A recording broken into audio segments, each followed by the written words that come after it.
Aéroport de Donsin, le Koweït se signale par la signature d'un accord de prêt de 10 milliards de francs CFA, importante somme d'argent qui va donner un coup de fouet aux travaux du futur aéroport international de Ouagadougou.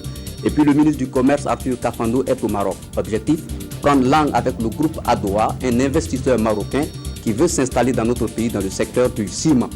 Et puis du courant électrique qui part du Ghana à destination du Mali, en passant par le Burkina Faso. Les 3 pays concernés sont en conclave pour l'aboutissement de ce projet. Mesdames, Mesdemoiselles et Messieurs, bonsoir. Voici le 20h de la télévision nationale du Burkina Faso.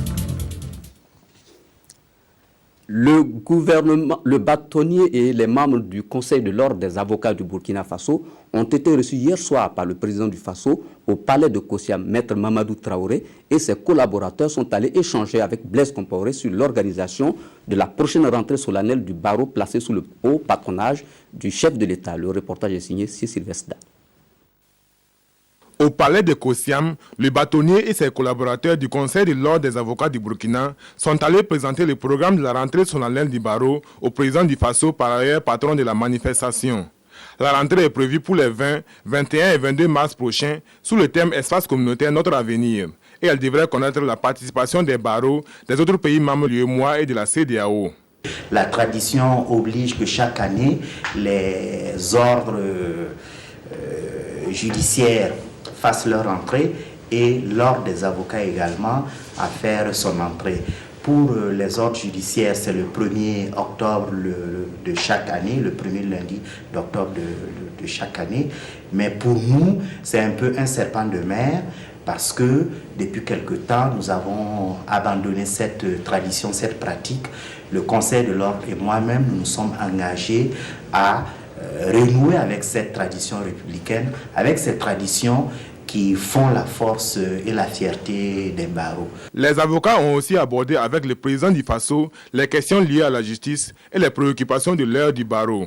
Nous avons passé en revue les questions sur la formation des avocats, les questions sur la discipline, la déontologie des avocats, mais également les questions d'avenir du barreau, la place des avocats dans le système judiciaire, la place de l'avocat dans le renforcement de la démocratie et de l'état de droit de notre pays.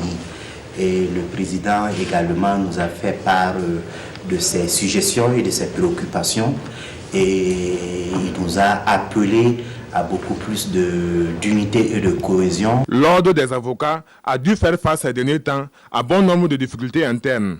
L'équipe de Maître Mamadou Traoré aux affaires depuis le 16 octobre 2012 assure que ces problèmes relèvent désormais du passé. Nous avons pu renouer avec le dialogue qui manquait au sein des avocats. Nous avons fait des états généraux à Bobo, vous avez suivi les premiers 2-3 novembre avec plus d'une centaine d'avocats. Nous avons organisé la présentation des vœux aux bâtonniers avec la plupart des avocats. Nous avons tenu le 24 février la première assemblée générale de l'année, ce qui ne se faisait plus depuis quelque temps, avec la participation de la plupart des anciens bâtonniers qui étaient à Ouagadougou. Donc c'est un travail de longue haleine. Un travail de longue haleine pour rassembler les presque 200 avocats du Burkina autour des idéaux de justice et de défense du droit.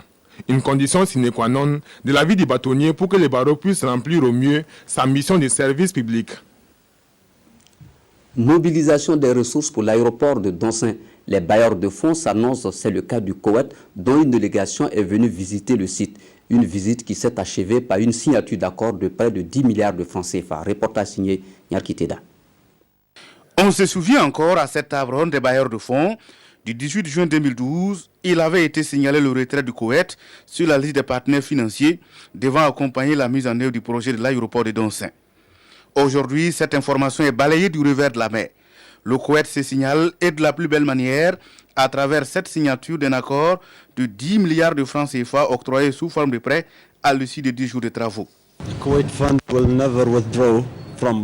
fonds koweïtien ne va jamais laisser tomber le Burkina Faso. Nous finançons toujours les projets qui font partie des priorités du gouvernement. Et comme nous avons vu que l'aéroport faisait partie des priorités, c'est pour cela que nous avons signé. Le dernier projet en date que nous avons signé, c'était le projet de l'hôpital. Et cette année, la priorité, c'est l'aéroport. Avec cet accord paraphé, le fonds koweïtien devient le premier bailleur de fonds à s'engager irréversiblement pour le financement du projet de l'aéroport de Doncin. Mieux, en plus de 10 milliards, le fonds koweïtien octroie 2,5 milliards pour soutenir l'agriculture burkinabé. Les relations entre le Burkina et le Koweït ont toujours été, en tout cas, excellentes. Et vous êtes, ce matin, ce que nous avons fait confirme cela. Et comme on l'a annoncé, c'est les premiers même à paraffer. C'est le premier à paraffer. Cela dénote effectivement de l'excellence de nos relations. Et ils l'ont souligné. Et au cours de la semaine, pendant le séjour, nous avons également signé notre accord de 5 millions de dollars qui fait 2,5 milliards de francs CFA. Donc un don qui est destiné à financer les petits producteurs au niveau agricole. L'aéroport de Doncin est conçu pour répondre aux normes de l'OACI, l'Organisation de l'aviation civile internationale. Nous rentrons dans une phase active du projet où nous pensons que avant le mois d'août, nous pourrons avoir donc les accords de prêt qui pourront être signés. Et ça nous permet d'envisager le démarrage donc des travaux pour ce qui concerne les voies d'accès dans le courant du dernier trimestre de cette année, mais pour ce qui concerne donc la piste d'atterrissage en 2014. Après le fonds koweïtien, les délégations de la BIT et du fonds saoudien sont attendues à partir du 16 mars à Ouagadougou. Ce sont au total 12 partenaires qui s'engagent à mettre les fonds dans le panier commun pour la réalisation du projet de l'aéroport de Doncin, dont le coût total est estimé à environ 300 milliards de francs CFA. Et puis au nombre des acteurs clés pour la matérialisation des actions de développement du Koweït au profit du Burkina Faso, figure Wada Chehadeh, présent à Ouagadougou pour la signature de l'accord de prêt pour la construction de l'aéroport de Doncin. Il a été décoré pour service rendu au Burkina Faso. Karim Patrick Namano. Wada Chehadeh a été le principal soutien du Burkina Faso au fonds koweïtien. En plus d'une vingtaine d'années, il a plaidé pour la réalisation d'une quinzaine de projets pour un coût total de 90 milliards de francs CFA. Aujourd'hui, 2 grands projets d'envergure connaissent l'engagement sans réserve du fonds koweïtien. Il s'agit du programme de développement intégré de la vallée de Samandéni, avec une enveloppe de 6 milliards 480 millions, et le projet de construction de l'aéroport international de Ouagadougou, objet de l'évaluation de cette mission. Il faut également noter que notre pays a bénéficié d'un don du Koweït Goodwill Fund pour la promotion de la sécurité alimentaire d'un montant de 5 millions de dollars et dont l'accord a été paraphé mardi dernier. Pour son soutien à la réalisation de tous ces projets et tout particulièrement à la matérialisation de l'accord de prêt pour la construction de l'aéroport Ouagadougou, il est fait chevalier de l'ordre national. De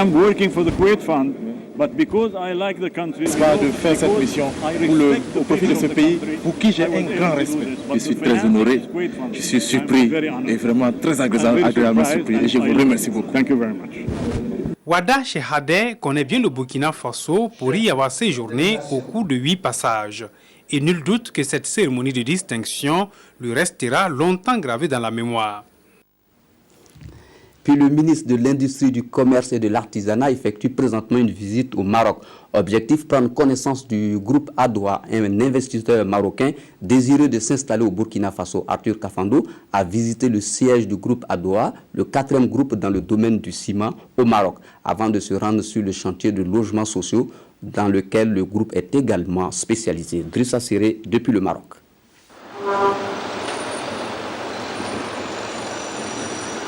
Composé de représentants issus des départements ministériels, de représentants de la société civile et de l'administration décentralisée, la délégation conduite par Arthur Kafando a été reçue au siège du groupe Adoua.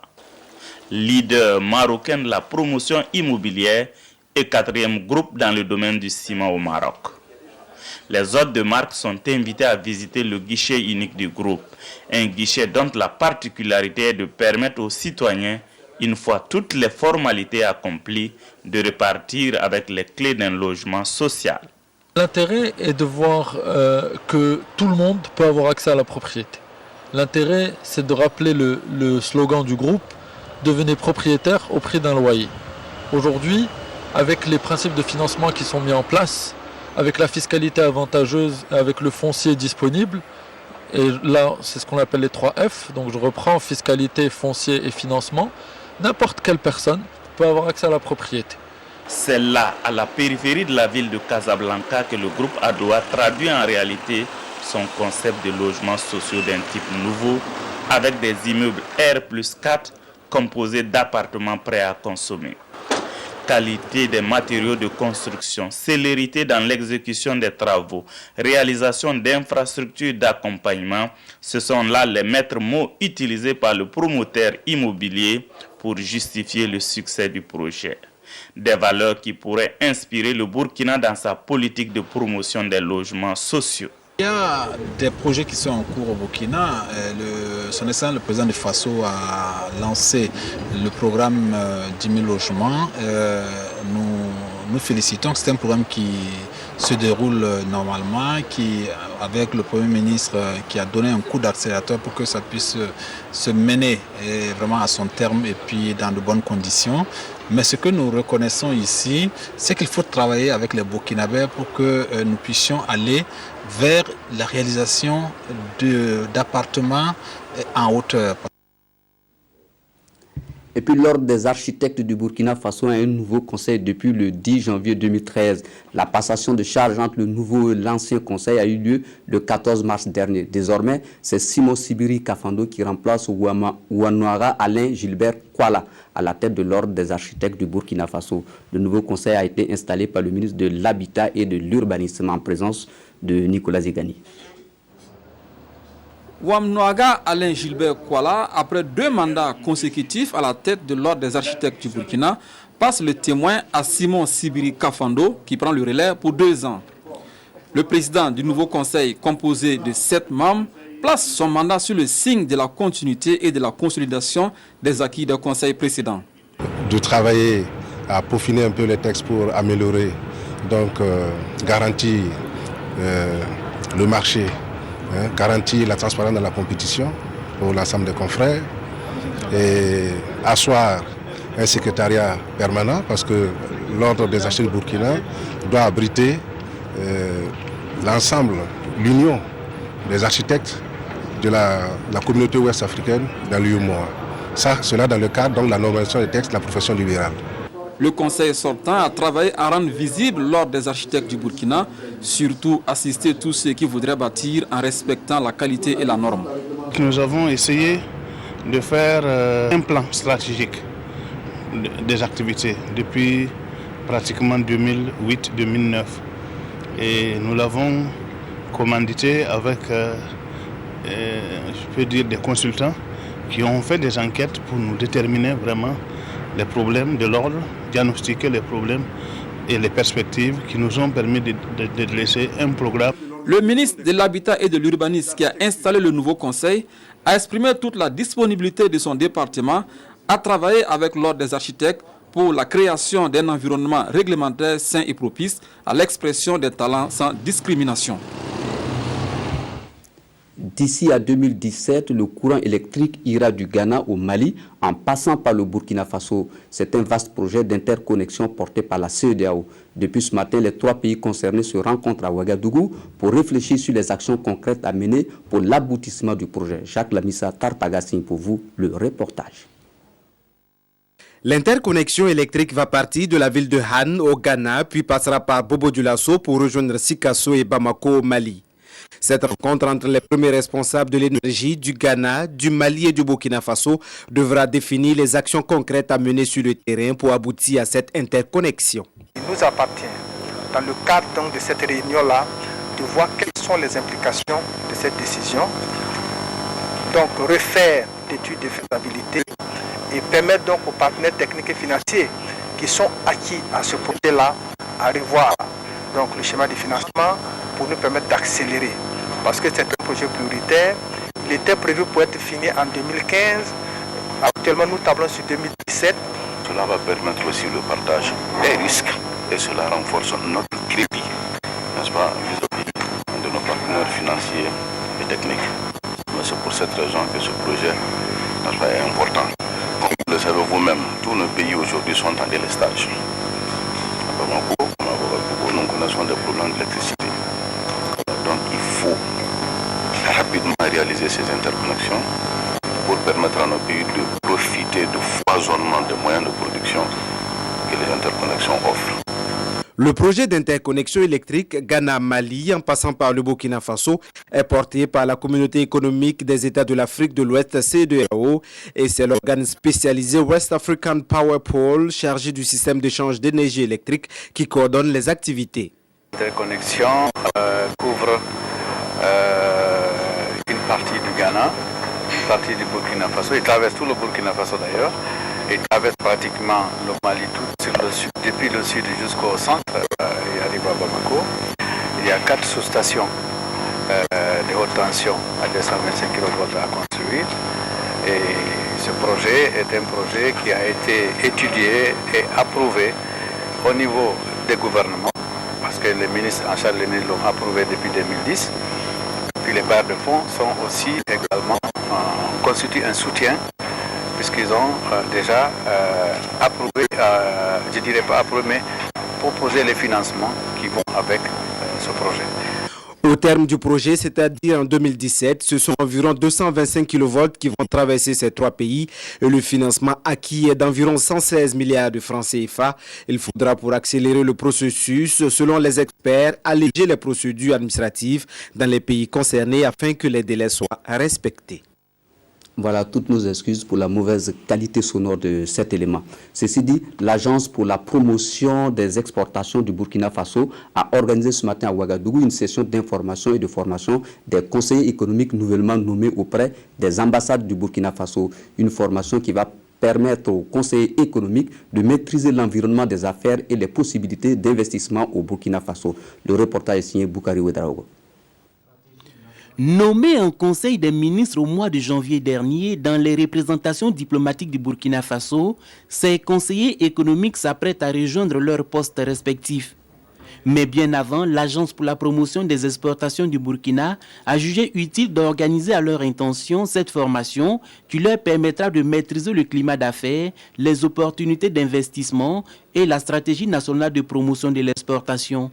Nous avons voulu saisir l'opportunité de la nomination des conseillers économiques et pour leur donner un certain nombre d'informations relatives à la question des exportations au Burkina Faso, d'autant plus qu'ils seront donc de précieux relais pour nous auprès donc de leur pays d'accréditation. Ces conseillers économiques auront donc pour mission de tenir informés les acteurs économiques du Burkina sur les grandes manifestations commerciales, économiques et dresser un répertoire des entreprises importatrices du pays d'accueil pouvant traiter avec le Burkina. Leur tâche serait effectivement de drainer les investisseurs vis-à-vis du Burkina et faire une promotion du commerce en ce qui concerne tous nos produits de potentialité économique. Dans cet esprit-là, je crois que cette session de formation est très utile et très importante pour le ministère des Affaires et pour le Burkina Faso. C'est une première pour l'Agence pour la promotion des exportations du Burkina qui ne compte pas s'arrêter en si bon chemin, surtout qu'elle s'est fixée pour objectif de diversifier les produits et les services, le tout en vue d'augmenter le volume des exportations. Et puis l'atelier consultatif de la société civile pour l'agenda post-2015 a pris fin hier mercredi à Ouagadougou. Les participants ont fait des propositions, des recommandations pour la gestion du climat et la durabilité environnementale qu'ils vont déposer au ministère de l'Environnement et au Premier ministère pour une prise en charge. Nathalie Sawadou. À la fin de l'atelier consultatif de la société civile pour l'agenda post-2015, les participants ont fait des propositions et des recommandations. Des recommandations devant permettre au Burkina Faso de prendre en charge au niveau interne la question climatique, que ce soit le financement, la surveillance des dégâts causés par les hommes au niveau de l'environnement. Nous sommes en train de vivre plusieurs problèmes. Je vais citer par exemple les dégâts occasionnés par beaucoup de sites miniers qui sont vraiment criards. Et nous avons aussi des problèmes comme l'accaparement des terres qui sont en train de s'installer dans notre pays comme problème. Nous avons également le problème des pesticides.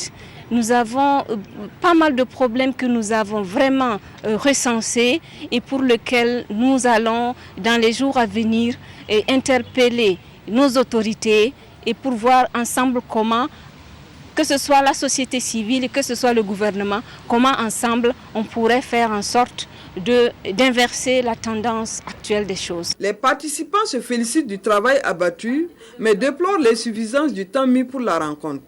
C'est plusieurs thèmes, plusieurs actions, plusieurs activités qui demandent donc un peu plus de temps quand même sincèrement pour aller au fond des choses et pouvoir donc sortir des contributions très bonnes, très appréciables pour les consultations nationales. Néanmoins, nous avons fait de notre mieux durant les 48 heures pour non seulement partager les différentes conclusions et déclarations, mais aussi sortir un document qu'on juge très important pour contribuer aux consultations nationales post-2015. Au-delà de ces recommandations faites durant les travaux, la société civile s'est engagée à être sur le terrain et à faire beaucoup de plaidoyers pour défendre la question environnementale. Le club des journalistes burkinabés pour la promotion des plateformes multifonctionnelles a effectué ce mercredi une visite de la plateforme hybride du village de Koné situé dans la commune rurale de Kindi, province du Boulkembe. Initiée par le programme national plateforme multifonctionnelle pour la lutte contre la pauvreté, cette visite de terrain avait pour objectif de permettre aux hommes de médias de mieux comprendre la deuxième phase de ce programme. C'est un reportage de Khadi Sanogo. La plateforme multifonctionnelle hybride est une plateforme équipée d'un moteur fonctionnant au diesel et d'une série de plaques solaires. Cette installation permet le fonctionnement des modules de transformation tels que le moulin, la décortiqueuse, le concasseur, le broyeur et d'alimenter le micro-réseau électrique du village. La visite de la plateforme multifonctionnelle du village de Koné a été une occasion pour les membres du club des journalistes de comprendre le fonctionnement de cette unité mise en place depuis 2009. Comme avantage, elle permet de réduire les coûts exorbitants des hydrocarbures et d'améliorer les conditions socio-économiques des femmes.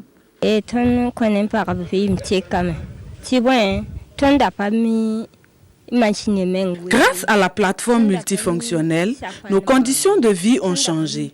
Maintenant, toutes les femmes du groupement savent moudre le grain, faire le savon, charger les portables et les batteries. Les bénéfices ont permis aux femmes d'ouvrir un compte à la caisse populaire.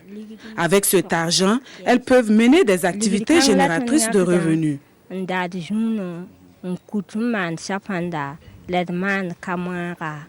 Cette visite de terrain a été d'un grand intérêt pour les membres du club des journalistes burkinabés pour la promotion des plateformes multifonctionnelles. Cette visite va permettre aux ces hommes de médias de comprendre le fonctionnement de ces plateformes multifonctionnelles et de comprendre en quoi elles apportent vraiment une amélioration dans les conditions de vie des populations rurales. Et à notre niveau, on pense que ça va nous permettre de relayer l'information partout où cela se doit. Cette visite de la plateforme multifonctionnelle à Koné nous a permis de voir que les femmes rurales, si on peut le dire ainsi, arrivent à s'épanouir. Parce que le temps qu'elles prenaient pour moudre le grain avec les meules, elles arrivent maintenant à utiliser ce temps pour autre chose. Les hommes des médias ont saisi cette opportunité pour discuter et échanger avec les femmes du groupement de Koné qui ont en charge la gestion de la plateforme ainsi que les membres de la coopérative d'électricité. Une unité qui va apporter un plus au développement de la localité. 5 jours pour outiller les agents de la Direction générale des services informatiques. La formation qui a pris fin à Bobo Dioulasso a été organisée par Softnet Group en partenariat avec le ministère de l'économie et des finances. La formation a principalement porté sur la gestion des projets informatiques. Amadou Louké, Ahadi Sandamba. Des agents des services informatiques de l'État à l'école de la gestion des projets informatiques. L'initiative est du groupe Softnet en collaboration avec le ministère de l'économie et des finances. Objectif, renforcer leur capacité en la matière pour plus d'efficacité. Cette formation entre dans une nouvelle dynamique de renforcement des capacités impulsée par les autorités du ministère de l'économie et des finances. Donc, comme mise en œuvre du plan global intégré de formation élaboré, adopté par notre département. Sofnet est un intégrateur de solutions informatiques. Nous mettons en place des solutions informatiques accompagnées de l'assistance, accompagnées aussi de la formation, puisque le déploiement de nouvelles technologies dépend à 90% sur la formation. 5 jours durant, les participants ont allié théorie et pratique, toute chose qui leur permettra d'être encore plus opérationnels sur le terrain. Au cours de ces 5 jours, nous avons appris les 9 domaines de connaissances et les 42 processus, la gestion professionnelle des projets, en anglais Project Management Professional PMP. Donc nous sortons avec de nouvelles connaissances de cette formation qui va nous permettre en fait d'améliorer en fait ce que nous faisons. Le groupe Sofnet est présent au Burkina Faso, en Côte d'Ivoire et au Mali. Il dispose de plusieurs centres de formation en informatique, des centres à travers lesquels le groupe Sofnet contribue depuis une décennie à la formation d'informaticiens compétents au service de ces pays. La direction de la communication de l'entreprise Soroubat, Société des routes et bâtiments, qui a le marché de construction de la route Dédougou-Nouna-Djibasso-Madouba, frontière du Mali, a organisé du 9 au 13 mars dernier une caravane de presse sur le chantier. Objectif, constater l'état d'avancement des travaux un an après le lancement en vue de rassurer les populations et les partenaires de l'entreprise. Ahadi Sandamba. Après la présentation des journalistes aux autorités, le top de départ est donné à partir de Dédougou. C'est parti donc pour 143 km de route pour allier la ville burkinabé frontalière du Mali. Sur une route en construction avec des déviations, c'est un parcours de combattants et c'est le moindre que l'on puisse dire. Entre accueil des populations riveraines et explication des techniciens sur le chantier, c'est à la source que les caravaniers puisent les informations. Parfois, ils sortent même acteurs. Ici, par exemple, en plein milieu de la route, le car s'embourbe. Il faut descendre et pousser. Pas besoin de tendre son micro à un passager pour comprendre les conditions dans lesquelles il emprunte cette voie. C'est aussi l'un des objectifs de cette caravane de presse, constater pour rendre compte. Cette caravane de presse, c'était de permettre aux journalistes donc de s'imprégner un peu donc de l'état d'avancement des travaux. Un an après donc le lancement, bien de choses ont été dites. On a parlé du problème de recrutement de la main-d'œuvre. Les gens ne comprennent pas toujours comment ça se fait sur le chantier. On a parlé aussi effectivement de l'arrivée d'un certain nombre de matériels flambant neufs, très performants au compte de Soroubat. On a également parlé à un moment donné aussi de la menace au niveau donc, de la frontière faisant allusion donc, au conflit malien, puisque la route va jusqu'à la frontière. Voici donc un ensemble de choses qui nous ont valu donc l'organisation de cette caravane de presse afin de rassurer et nos bailleurs et les techniciens sur le terrain. En tout cas, les journalistes caravaniers, eux, sont aguerris de la situation. Et mieux, ils s'en réjouissent au regard des informations recueillies sur le terrain, malgré quelques difficultés d'ordre organisationnel. Tout le long de la caravane, on n'a pas été accompagné par les techniciens, alors que sur le terrain, il y a des questions qui taraudaient, qui n'ont pas pu avoir des réponses claires, des réponses précises. Et là, je crois qu'il va falloir rectifier le tir pour d'autres occasions, parce que ça a été quand même un problème qu'on a rencontré.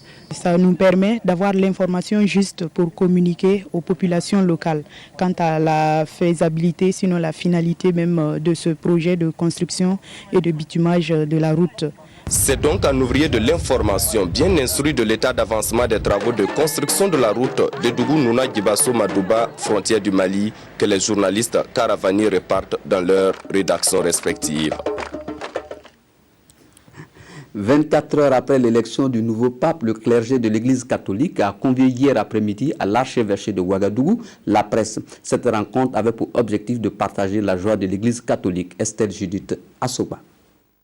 Il est connu depuis hier le nouveau pape, celui-là qui succède à Benoît XVI, le pape François, d'origine latino-américaine. Il est le 266e pape de l'Église romaine. Cette nomination a été accueillie avec une grande joie partout dans le monde entier. La nouvelle n'a pas laissé le clergé burkinabé indifférent. Il a convié la presse pour expliquer les sentiments de l'Église catholique face à cette bonne nouvelle. Il a aussi rendu grâce au Seigneur. Il est le légat du Seigneur. Pour pour avoir permis aux 115 cardinaux d'élire le père de l'Église universelle, le successeur de l'apôtre Saint-Père. L'Église catholique fonde beaucoup d'espoir sur le nouveau pape. Ces deux défis majeurs, mener l'Église sur la voie de la sainteté, à l'instar de Saint François, vivre davantage de Jésus, connaître davantage Jésus, aimer davantage Jésus, ressembler davantage à Jésus, à Dieu. Et l'autre aspect, c'est la mission. Et Redemptoris Missionamus, cela dans une expression très forte. Le véritable missionnaire, c'est le saint. Donc une attente forte, c'est qui nous propulse dans cette sainteté. Une messe d'action de grâce est prévue le 19 mars prochain à Rome. Les fidèles catholiques de l'archidiocèse de Ouagadougou pourront également prendre part à des messes d'action de grâce qui seront célébrées très bientôt dans les différentes paroisses de la ville de Ouagadougou. Voilà, le nouveau pape s'appelle François Ier et non François. Ceci dit, dans la cité de Bafouilly, l'élection du nouveau pontife a été accueillie avec beaucoup d'émotion par la plupart des populations. Les leaders de quelques communautés religieuses ont exprimé leur soutien à François Ier, le 266e pape de l'histoire. Il s'agit notamment de Monseigneur Modeste Kambou, évêque de Gawa, et de Willy Salif, le secrétaire général du CERFI, le Centre d'études, de recherche et de formation islamique du PONI. Le reportage, lui, est de Christophe Da. Pour nous, quel que soit le lieu dont est issu le pape, ça n'a pas tellement une grande importance, mais on pourrait dire que le lieu d'origine d'un pape façonne en quelque sorte ce pape. Il y aura un grand apport à l'Église universelle. Il est issu d'un milieu où il y a beaucoup de pauvres, beaucoup de gens qui souffrent, alors il sera sensible à ce côté de la souffrance humaine. Il a pris le nom de François, un saint qui a été suscité à un moment où il y avait des difficultés dans l'Église. Il y avait pas mal d'hérésies et dans le comportement même des princes, on pourrait dire, de l'Église, il y avait des choses qui n'étaient pas ça du tout. Et il est venu, il a reformé l'Église. Il a amené l'Église à plus de simplicité et à ressembler le plus à Jésus-Christ. Voilà. Saint François a vécu comme Jésus-Christ.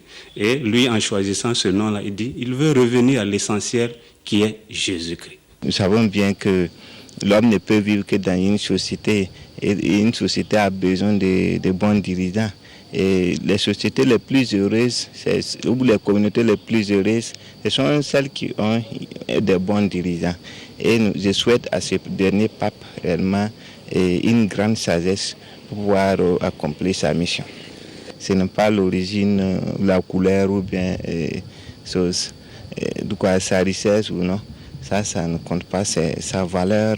Je pense que c'est sur cette base peut-être qu'on l'a. Voilà, une autre rectification, le pape s'appelle bien François, comme on nous le dit, et non François Ier.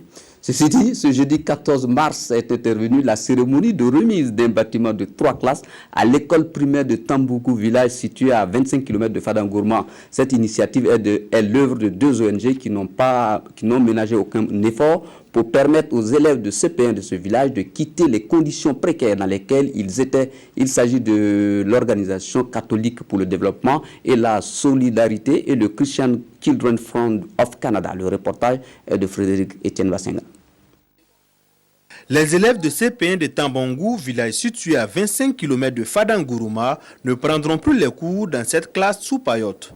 Fini les arrêts de cours dus au vent et à la pluie. L'Organisation catholique pour le développement et la solidarité et Christian Children Fund of Canada sont venus à leur secours en leur construisant ce bâtiment de 3 salles de classe. Un édifice qui a coûté plus de 22 millions de francs CFA, y compris l'équipement.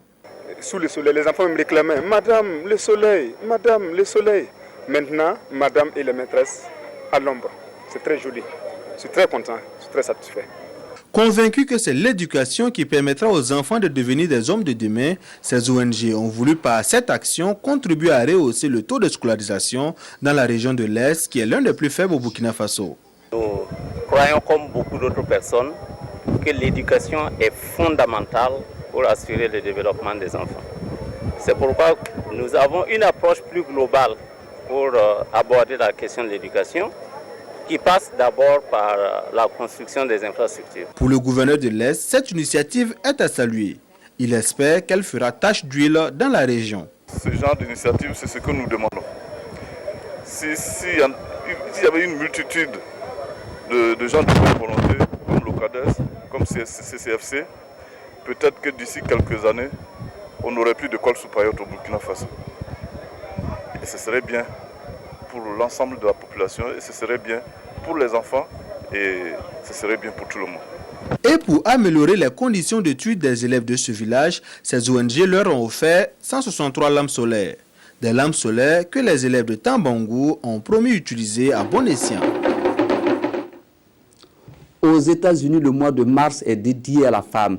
Pour célébrer cette fête, l'ambassade des États-Unis au Burkina Faso organise depuis le 7 mars dernier une série de manifestations pour magnifier la femme. La première conférence a eu lieu ce jeudi dans l'enceinte de l'ambassade. Elle a été animée par Caroline Tuna-Ouare, journaliste à la télévision nationale du Burkina Faso. À travers cette conférence, elle a partagé son expérience de femme journaliste avec ses consoeurs. C'était en présence de Nathalie Sawadgo Nabaloum. La tradition américaine célébrée ici au Burkina Faso. Au pays de l'oncle Sam, le mois de mars est dédié à l'autre moitié du ciel. Et cette célébration de la femme est matérialisée à travers plusieurs activités, parmi lesquelles une conférence autour du thème « Femmes et journalisme ». Entre projection de films et échange d'expériences, l'initiative américaine est édifiante. Ce thème sur femmes et journalisme, de prime abord, comme je l'ai dit, on ne voit pas a priori quoi dire sur le sujet. Quand on est femme et journaliste à la fois, bon, on se dit que ça va, tout roule, quoi. On voit comment on fait son métier, mais quand on vous pose la question et que vous y réfléchissez, vous vous rendez compte qu'il y a forcément des choses à dire. Vous avez vu par exemple qu'il y a un déphasage numérique déjà, il y a un problème de positionnement des femmes au niveau des médias et surtout les difficultés auxquelles font face les femmes journalistes, qui ne sont pas vraiment des difficultés liées au métier, puisque les hommes aussi font également face à ces difficultés, mais des difficultés liées aux pesanteurs sociales, donc liées aussi à l'idée qu'on se fait de la femme de façon générale. Je l'apprécie d'autant plus que je me suis reconnue à travers les informations qu'elle a données, c'est-à-dire que être femme et exercer ce métier-là, ce n'est pas chose facile. Transformer les mentalités, l'enjeu est de taille. L'ambassade des États-Unis au Burkina Faso a voulu à travers cette activité magnifier la femme. Nous avons pensé organiser cette conférence pour faire ressortir un peu les difficultés qu'ont les femmes à exercer certaines professions. Et Caroline a participé à notre programme de visiteurs internationaux aux États-Unis. Donc on a voulu aussi que par cette conférence, elle puisse partager son expérience avec les autres journalistes. Débutée depuis le 7 mars dernier, cette célébration se poursuit jusqu'au 28 mars prochain avec au programme des conférences, des projections de films. L'ambition est de permettre aux femmes burkinabées de prendre leurs responsabilités dans un monde en perpétuelle mutation. Fête de la femme toujours, le 8 mars à Réau, dans le Sanguier, a été marqué par un défilé des femmes. La célébration était placée sous le haut patronage de M. Anissé Bazier, maire de la commune de Réau. Les femmes ont à l'occasion fait le bilan de leur activité de 2012. Nathalie Sawadgo Nabaloum. Voici les pas des femmes de Réau ce 8 mars 2013. Un défilé exécuté au rythme de la fanfare militaire. Une manière pour les femmes de ne pas rester en marge de la célébration de la journée qui leur est dédiée. En plus de ce défilé, une conférence avait été organisée auparavant sur le thème de cette année, entrepreneuriat féminin et autonomisation des femmes. Nous avons fait une conférence sur le thème. Par rapport à ça, puisque avec nos sœurs qui sont arrivées des départements, nous avons trouvé utile que ces femmes-là comprennent le sens même de l'entrepreneuriat et de l'autonomisation des femmes. Parce qu'à nos jours, et surtout dans les communes un peu éloignées, vraiment, les femmes ont toujours des problèmes. C'est comme si j'ai su bien le dire dans mon discours, vraiment, nous ne sommes pas libres. Le représentant des responsables coutumiers, le maire de la commune du Sanguier et le haut-commissaire ont tous mis l'accent sur la place que devrait occuper la femme dans l'entrepreneuriat. Mais cette place ne doit pas occulter son rôle de mère et d'épouse dans la vie familiale, a insisté la co-marraine de la cérémonie, le député Rosalie Bassolé, qui a offert des plateformes multifonctionnelles aux responsables d'associations. J'ai offert des plateformes multifonctionnelles pour les appuyer Et le tout n'est pas gratuit comme on le dit. Elles ont des efforts parce qu'elles ont eu à ramasser des agrégats et autres. Donc on paye la contribution pour alléger leurs tâches et pour leur permettre donc de manifester leur solidarité parce qu'une plateforme installée devrait à la fin de l'année permettre d'installer une nouvelle haute plateforme au profit de nos groupes. Nous allons également continuer sur la question de l'alphabétisation. Il est important que la femme puisse se former pour pouvoir gérer sa petite affaire et également pour pouvoir éduquer sur l'éducation de ses enfants. En plus de ces plateformes, elle a aussi fait des dons de vélos aux femmes. Le 10e anniversaire du jumelage entre la commune de Nasseré dans le BAM et la commune de Montivilliers en France a été célébré le 23 février sous le thème décentralisation, eau, hygiène et assainissement. Au cours de ces 10 ans, des actions ont été réalisées dans ces domaines. Oumou Sissé Nyakiteda. Nasseré dans le BAM au Burkina Faso et Montivilliers en France célèbrent ici le 10e anniversaire de leur jumelage. 10 ans de coopération et d'amitié qui ont permis un brassage entre les communautés des deux localités. Une décennie au cours de laquelle cette coopération décentralisée a permis la réalisation des forages, des châteaux d'eau, des latrines familiales, la réhabilitation du CSPS et la construction des salles d'hospitalisation au profit de la commune de Nasseré. Aujourd'hui, nous sommes présents auprès de vous avec ce même état d'esprit d'amitié et d'échange constructif et je dois vous avouer que nous sommes particulièrement enchantés de partager avec vous ce 10e anniversaire qui, à nos yeux, symbolise le succès de nos rencontres de nos deux communes depuis 2002 et tout cela est le signe d'une amitié qui dure, une amitié profonde, d'une amitié qui se consolide chaque jour de part et d'autre de nos frontières. Décentralisation, eau, hygiène et assainissement, c'est sous ce thème que se tient ce 10e anniversaire.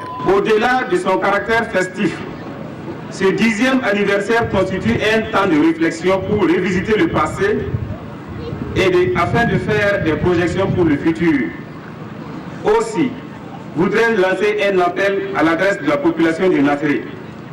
Il y a un adage mossi qui dit « Quand on te lave le dos, lave-toi le ventre ».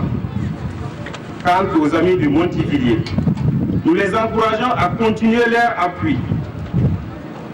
Combien salutaire pour notre population. La coopération décentralisée Nasseré-Montivilliers a été saluée par le ministre de l'Aménagement du Territoire et de la Décentralisation. Pour Toussaint Abel Koulibaly, cette coopération est une voie sûre de développement. La célébration de ce 10e anniversaire a permis aux deux parties de prendre de nouveaux engagements pour une coopération encore plus prospère. La 8e édition du festival Nuit des Contes au village s'est ouverte la nuit dernière à Sisamba, dans le Passoré. Pendant 4 jours, le village de Sisamba va vibrer au rythme des contes d'ici et d'ailleurs. L'objectif des organisateurs est de promouvoir le divertissement chez les enfants. Abdoul Rasmane Zongo. Population surtout juvénile du village de Sisamba dans le Passoré se prépare, bouge et danse à sa façon pour accueillir une cérémonie nocturne. Je suis venu pour écouter les contes. Les contes sont importants car ils nous enseignent. Certes, il a manqué le traditionnel feu de bois au village de Sisamba, mais n'empêche, les contes y ont été et ont même varié le plaisir du public.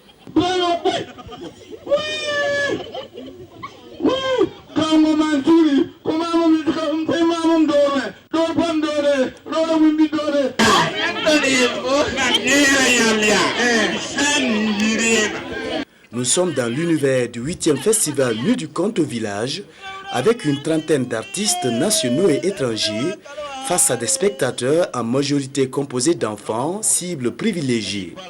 Le conte n'a pas seulement pour vocation première de divertir, mais surtout de promouvoir le brassage intergénérationnel par l'éducation, la sagesse et la morale qu'il enseigne. Nous avons constaté une appropriation et un regain d'intérêt des jeunes et des vieux pour le conte.